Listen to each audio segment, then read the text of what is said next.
Nous allons honorer la parole de Dieu que nous avons lue. Nous allons lire directement. Je vous supplie d'honorer la parole de Dieu en nous mettant debout, à moins que tu sois malade, c'est normal. En nous mettant debout, nous lisons dans le livre de Néhémie, deuxième chapitre.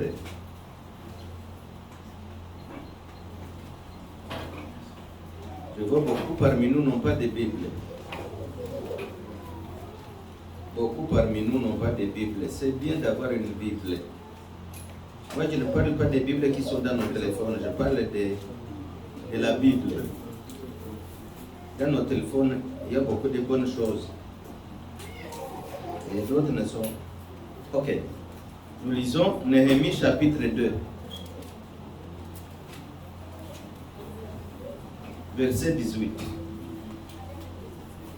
Néhémie chapitre 2, verset 18. La Bible dit ceci.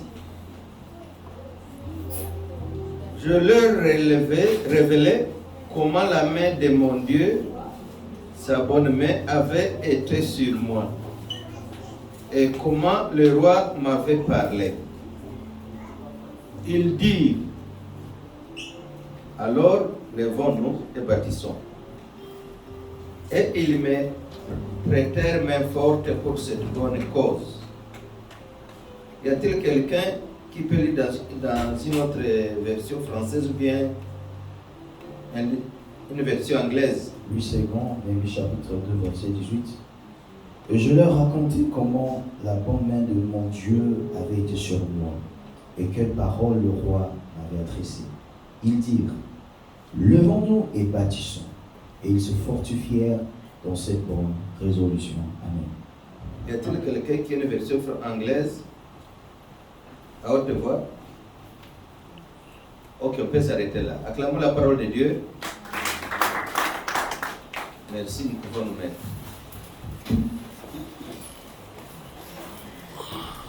J'ai un problème. Parce que la plupart de nous venons des églises où on n'a pas l'habitude, où on ne nous a pas appris à acclamer pour le Seigneur.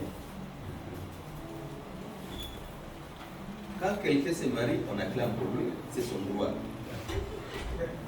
Quand quelqu'un a obtenu un diplôme, ou bien était candidat aux élections, il a passé, il a réussi, nous l'acclamons. Toute personne, tout homme a besoin d'être acclamé, d'être élevé. Nous devons savoir la première personne qui doit être élevée dans nos cœurs, dans notre vie. C'est le Seigneur des Seigneurs. Amen. Notre Créateur.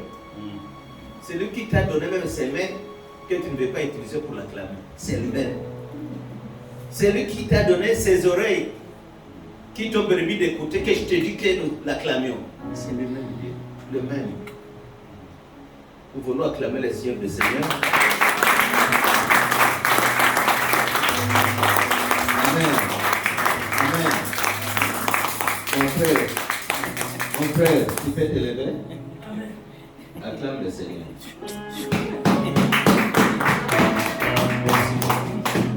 Amen.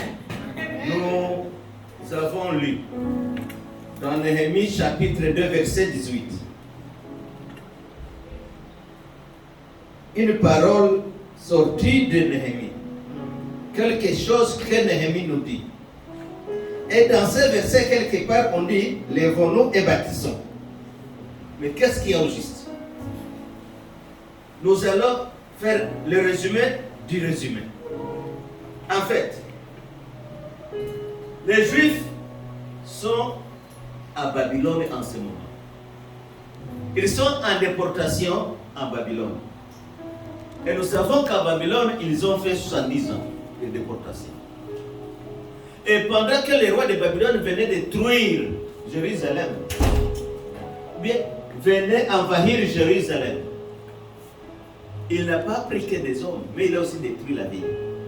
Bien sûr, quand il a fait la déportation, il ne prenait pas n'importe qui. Il a pris les rois et la famille royale, il a pris les personnes vigoureuses, il a laissé peut-être les handicapés, les malades, les vieux. Mais les personnes avec endurance, les vigoureux là, il les a amenés à Babylone. Où ils ont fait, la Bible dit, 70 ans.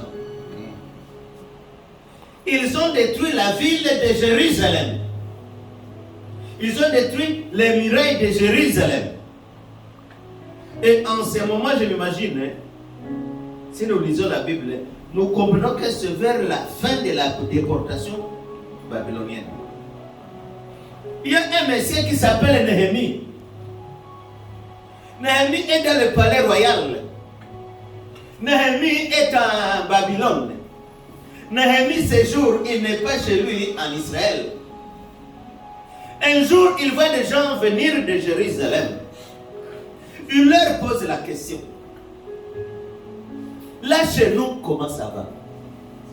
C'est comme si le frère qui peut voir quelqu'un qui vient de l'autre côté du pays de Samuel Do, il lui pose la question, comment ça va à Garoua? Comment ça va à Douala? Alléluia. Amen. Hein? Moi aussi, quand je vois un Congolais qui vient ici, je vais te demander comment ça va à Goma? Comment ça va à Kinshasa? Alléluia. Néhémie voit les gens venir de Juda. Il leur demande comment à Juda. On lui dit, oh, ceux qui sont là sont dans un grand malheur. Ils sont en train de souffrir. Et le mur de l'église a été détruit. Le temple. Mais ici, on ne parle pas du temple. Nous parlons de la muraille de Jérusalem. Jérusalem était construite avec une bonne muraille très forte. Mais elle avait été incendiée par les envahisseurs. Elle avait été détruite par les envahisseurs. Il pose la question. On lui dit, non, Kuna, Makambo et Baby. Donc, vite, haribika. Il n'y a rien là. Les gens sont dans la détresse. Les gens sont dans la pauvreté. Et le mur, on défend. Les murs tels qu'ils ont. La muraille telle qu'elle a été détruite, elle est toujours comme ça. Il a été attristé. Chez nous, vraiment, c'est comme ça, ça ne marche pas. Et il a commencé à prier. Alléluia. Amen. Il a commencé à prier. Il a commencé à prier. Il a dit, oh Seigneur des Seigneurs, aide-moi, utilise-moi pour aller reconstruire Jérusalem. Il n'a dit à personne, il n'a pas dit au roi, roi envoie-moi. Non, il a seulement prié, Seigneur, envoie-moi à Jérusalem. Moi je vais construire les murailles de Jérusalem. Quand nous avons une bonne foi pour l'œuvre de Dieu, le Seigneur est toujours avec nous. Amen. Ne craignons rien. Quand nous avons une bonne foi, une bonne volonté pour servir Dieu, pour faire l'œuvre de Dieu, le Seigneur est toujours avec nous, quels que soient nos moyens. Amen. Il a prié, il a jeûné. Il n'a pas dit au roi. Mais un jour, quand il s'est présenté devant le roi pour lui offrir à boire ou à manger, le roi le voit triste. Le Seigneur a touché le roi. Quand nous avons un problème, ne nous posons pas la question quelle est la formule que le Seigneur va utiliser pour nous libérer ou pour nous répondre. Amen. Des fois, nous-mêmes nous bloquons. Amen. Nous commençons à nous dire non, ça ne peut pas marcher. Impossible. Ça passe. Non, ne nous bloquons pas. Sachant que notre Seigneur, il a toutes les voies, il a toutes les portes pour répondre à chacun de nous. Amen. La porte qu'il a utilisée pour te répondre, elle peut être différente de celle qu'il va utiliser pour répondre à l'autre. Amen. Et ses frères, ses serviteurs de Dieu Néhémie, qui est en prière, qui est en train de jeûner, il vient auprès du roi, le roi le regarde. Non, toi tu es triste. Je ne t'ai jamais vu triste comme ça. Et c'est comme ça qu'il en a profité. Alléluia. Il répond au roi, comment je ne peux pas être triste quand les murailles de Jérusalem sont détruites. Directement, le Seigneur a touché le roi. Et le roi lui pose la question, qu'est-ce que tu veux? Qu'est-ce que tu veux? Je veux que tu m'envoies là. Tu me permets d'aller construire. Et le roi qui dira, oui, je vais te permettre d'aller construire. Et le roi lui donne même la provision. Bien aimé, quand nous avons la vision, nous avons la provision. Amen. Dieu ne peut pas nous donner une vision sans nous donner la provision. Amen. À moins que ce soit une vision que nous avons créée nous-mêmes. Il donne la vision à son serviteur. Nous sommes ici avec notre pasteur. Quand Dieu lui a donné la vision, toi, ta présence ici, c'est déjà une provision. Ma présence est une provision. La présence de l'autre, c'est déjà une provision pour la vision que le Seigneur lui a donnée. Et quand le Seigneur donne une vision à quelqu'un, il lui donne la provision. Et dans ce sens, les gens que le Seigneur envoie auprès du serviteur de Dieu, c'est pour l'appuyer, c'est pour l'aider à accomplir ou à réussir la vision. Je ne sais pas si on se comprend très bien. Alléluia. La vision a été donnée à une seule personne qui s'appelle Néhémie. La vision n'avait pas d'aller reconstruire les murailles, rebâtir les murailles ou réparer les murailles. Cette vision n'avait pas été donnée à deux personnes. La vision avait été donnée à une seule personne. Mais comme la seule personne ne pouvait pas réussir cette vision, le Seigneur a donné d'abord une première vision. C'était provision, c'était le roi. Le roi qui a accepté, le roi qui a donné du bois, le roi qui a donné des serviteurs, de l'argent, ceci, cela. Alléluia. Amen. Nous aussi ici, nous avons une vision. Tous, nous sommes là pour appuyer la réussite de la vision. Qu'est-ce qui est arrivé? Néhémie, on l'autorise de sortir. On l'autorise d'aller reconstruire. Il sort, il va à Jérusalem. Arrivé à Jérusalem, si nous lisons le verset 17, la Bible dit ceci. Je leur dis alors, vous voyez le malheur dans lequel nous sommes, parce que Jérusalem est dévastée et que ses portes sont incendiées. Alors rebâtir la muraille de Jérusalem et ne soyons plus une honte. Amen.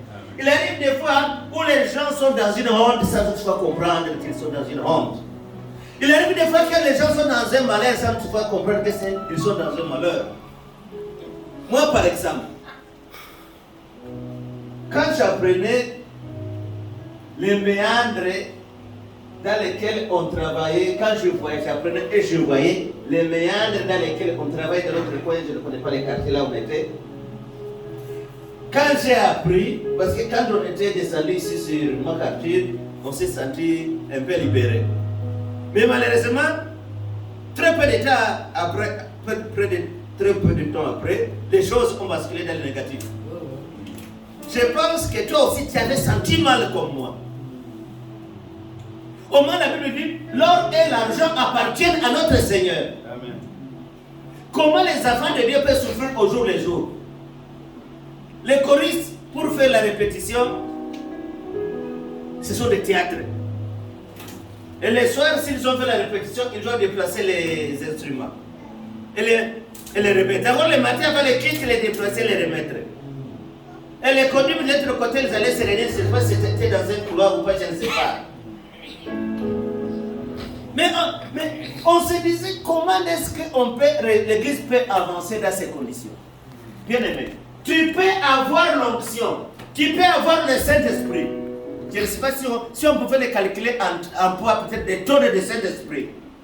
Si c'est un litre, des milliers de litres de Saint-Esprit. Mais le Saint-Esprit est abstrait. On ne peut pas les placer ni en longueur, ni en poids, ni en poids.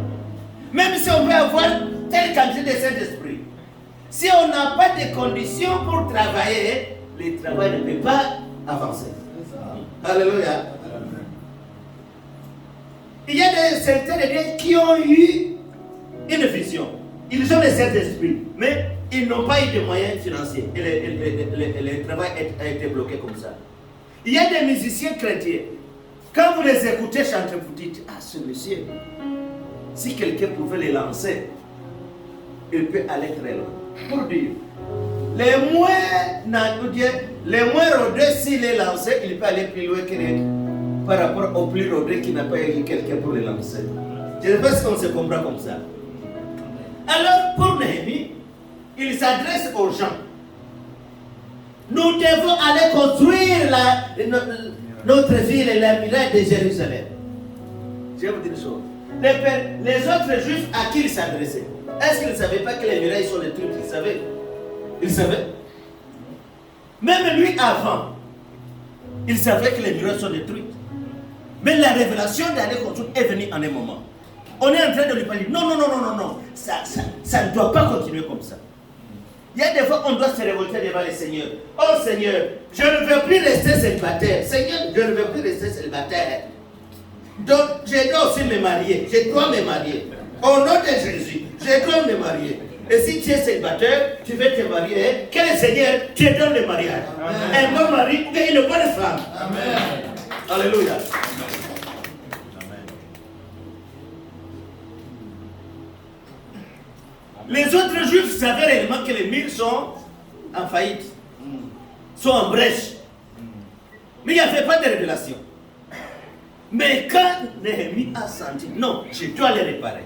Et le Seigneur, la prière, le Seigneur a ouvert les portes. Bien aimé, rien n'est impossible à Dieu. Et la Bible nous dit, avec Dieu nous ferons des exploits. Avec Dieu nous ferons des exploits. Shalom, shalom.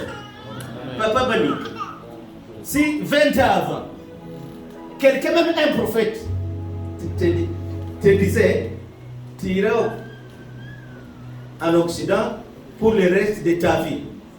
Tu l'as accepté. Tu l'as dit, non, comment? Moi, Banike, de Bukavu, de Lulanzi. Ça ne peut pas se faire. Mais le Seigneur, il ouvre les portes là où il n'y a pas de portes. Le Seigneur, il trace un chemin même dans le désert. Le Seigneur, il ouvre un chemin même dans l'eau. Alléluia. Amen. Il dit aux gens, nous devons construire. Et les gens lui répondent, là où nous avons lu, les rois m'ont... Ok. Je leur révélais comment la main de mon Dieu, sa bonne main, avait été sur moi. Et comment les rois m'avaient parlé. Alors, ce sont les gens qui disent alors au monsieur, au serviteur de Dieu. C'est pas lui-même qui a dit, lèvons-nous et bâtissons. Mais ce sont les gens qui lui ont dit, si c'est comme ça, si réellement tu es avec Dieu, si réellement Dieu t'a parlé, il dit alors, lèvons-nous et bâtissons. Alléluia. Amen. Et la Bible dit, et ils me prêtèrent main forte pour cette bonne cause. Alléluia. Lèvons-nous et bâtissons. Nous aussi chez nous, ici chez nous, lèvons-nous et bâtissons. Amen. Nous lèvons-nous et bâtissons. Amen. Je sais que les intercesseurs avaient l'habitude de se réunir seulement au téléphone. C'est bien parce que c'est les moyens qu'ils avaient. Mais déjà la place est là. Il faut déjà organiser des choses plus grandes que celles qu'ils organisaient. Déjà je comprends les pasteurs dire qu'au mois de juin, il y aura, il est possible qu'il y ait une réunion de jeunes ici. Mais peut-être si on était de l'autre côté, ça n'allait pas se faire. Amen. Quand nous avons déjà une place où nous pouvons travailler 24 heures sur 24, hier nous étions ici en réunion jusqu'à minuit. Hier nous étions ici jusqu'à minuit. Il est même permis à celui qui fait passer la nuit en prière ici, qui peut venir passer la nuit en prière ici. Bien sûr, en respectant les normes. Shalom. Amen. Nous avons déjà une place où nous pouvons entrer 7 jours sur 7. Nous voyons nos enfants là avec les tableaux devant. Ils sont comme s'ils sont en classe. Hier, nous avons fait la réunion dans le bureau qui est de l'autre côté. Je pense que le passé peut permettre que ceux qui veulent visiter visitent toute la maison. Elle est pour nous, pour l'œuvre de Dieu. Et il sera une honte pour nous que nous puissions avoir une place, que nous occupons 7 jours sur 7 et ne pas l'occuper au maximum. Je ne dis pas qu'elle devrait être ici de minuit en minuit chaque jour. Non, je ne dis pas. Je pense même chez les musulmans, ça ne se fait pas, chez les catholiques, ça ne se fait pas, chez les ADPR, ni CPBU, ni CEPAC, ça ne se fait pas. Mais quand même, utilisons la place au maximum pour la gloire de Dieu. Amen. Alléluia. Moi, je vois un jour où nous pouvons inviter, où nous pouvons faire des activités, même un soir, un lundi, un mardi, ou un mercredi, ou un jeudi, à 18h ici. Et nous serons bénis ensemble. Amen. Alléluia. Les gens ont dit aux serviteurs de Dieu, lèvons-nous et bâtissons. Nous comprenons que ça c'est une bonne chose. Nous comprenons que c'est une bonne révélation que tu as eue. Ta vision, réellement, elle est salvatrice. Lèvons-nous et bâtissons. Nous aussi, nous allons nous dire aussi, ensemble, lèvons-nous et bâtissons. Amen. Ici à Ottawa, il y a beaucoup de personnes qui marchent dans l'ivrognerie. Il y a beaucoup de personnes qui marchent dans qui sont des drogués. Il y a beaucoup de personnes qui sont dans les désespoirs. Des problèmes qui souffrent à cause de stress. La première personne qui enlève le stress, c'est Jésus-Christ de Nazareth. Amen. La première personne. Il y a beaucoup de personnes qui ont des blessures intérieures. Ils ne savent plus à quel sens se vouer. Mais si on les approche, le Seigneur va les libérer de ce stress. Alléluia. Amen. Amen. Il y a beaucoup de couples qui ont des problèmes. Ils se battent tous les jours, régulièrement des problèmes. Mais avec Jésus, invitons-les. Donnons-leur la parole de Dieu. Amen. Ils seront libérés. Un monsieur avait écrit un livre en disant que quand Jésus a visité mon foyer, pour dire qu'ils avaient vécu dans les foyers, ils se battaient régulièrement, papa et maman, mais les jours que le Seigneur les a visités, ils ont commencé à vivre je ne sais pas comment, comme des fiancés, parce que je pense que pendant les fiançailles, c'est par là que l'amour. J'avais été aussi fiancé à un peu, je crois. Amen, amen. Alléluia. Nous n'irons pas très loin, nous allons prier. Ouvrons la Bible, 1 Roi chapitre 8. 1 Roi chapitre 8. Je vais demander bien aimé à ce que nous tous nous puissions prier. Quand nous allons prier, tu as le droit de sortir là où tu es, tu se pries. Et pendant la prière, je vais demander à la chorale d'avancer ici devant. Nous allons chanter, nous allons prier. Nous lisons 1 Roi chapitre 8, verset 29. Pendant la dédicace du temple de Jérusalem, le serviteur de Dieu dit ceci: que tes yeux soient ouverts sur cette maison, jour et nuit, sur les lieux dont tu as dit, ici sera mon nom. Écoute la prière de ton serviteur, que ton serviteur adresse vers ces lieux. Nous aussi, nous allons prier le Seigneur. Nous allons lui dire de bénir ces lieux. Amen. Nous allons lui dire d'être présent en ces lieux tous les jours. Amen. Je dis que la chorale avance devant. Je dis, nous allons nous lever. Et tu n'es pas obligé de prier là où tu veux. Tu peux circuler comme tu peux. Nous allons demander au Seigneur